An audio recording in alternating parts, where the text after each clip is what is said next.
पापा की जान होती हैं बेटियां। अपने पापा की जान होती है बेटियां।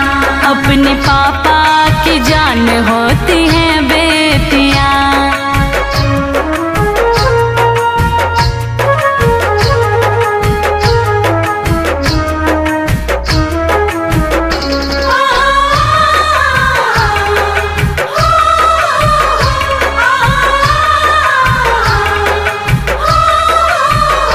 जिस आंगन में बिटिया